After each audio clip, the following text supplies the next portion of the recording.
Have y'all ever seen Preacher's Daughters? I think it used to come on Lifetime back in the day, if I'm not mistaken. But right now it's on Tubi. Tubi be having all the throwbacks. Like, oh my gosh, like anything you looking for, a little nostalgic moment, they got it, right? So I'm watching this. I'm like, I've never seen this season, so I'm watching season 3. I never saw it before. And the girl was on there and they were getting into it because one girl said she's a lesbian, one said she's bisexual, and the other girl was arguing like that's not of God, that's not Christian, like, or whatever the case is. And she was like annoyed because nobody would agree with her. So like she was trying to find other people to like, validate her feelings, which I feel like the men did. Like her dad was there, and then like the person who was running like the mission work that they were doing, affirmed what she was saying. It's just like, you're saying, okay, mind y'all, right? She was saying that was not godlike, but I'm like, they was just in here in episode 1 stealing liquor out of the cabinet that had a zip tie and told them not to go in. Theft. And then they've been drinking like some fish, okay, in every other episode. So it's like, is that of God too? So it's like, I can't even imagine the hypocrisy that went on in these homes and go on in these homes, because it's like some things are acceptable, but some things aren't acceptable. And it's like, who gets to pick and choose? Like, you are not God. Stop giving people permission like they're your God. Stop telling people, making people feel like they're your God, like they can tell you how to live and operate.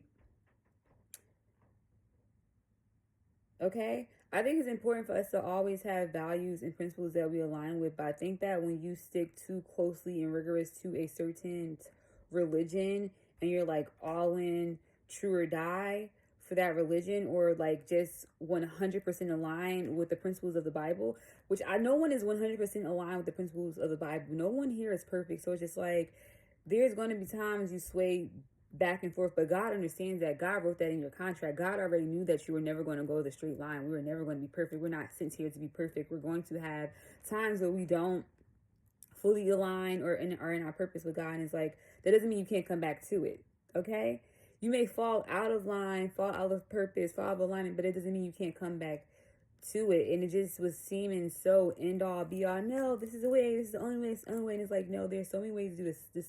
There's so many ways to do the same thing.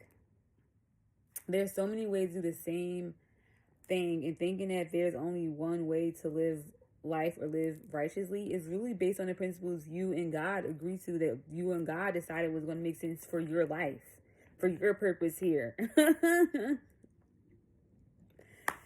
Because I'm like, I feel like sexuality in certain pinpoints is easy for people to say whether or not it's of God or not of God. I feel like it really is based on you, your upbringing, because it's like she talked to her dad. He's like, yeah, I raised so and so to think like this. Yeah, you raised them to think like that, but it's like there's so many other more opinions and ways and things to do in the world, like outside of your church, outside of your community, outside of like your immediate spaces that you frequent. There's so many other things going on and other things to consider, and it's just like, I feel like that's just one thing to get stuck on, but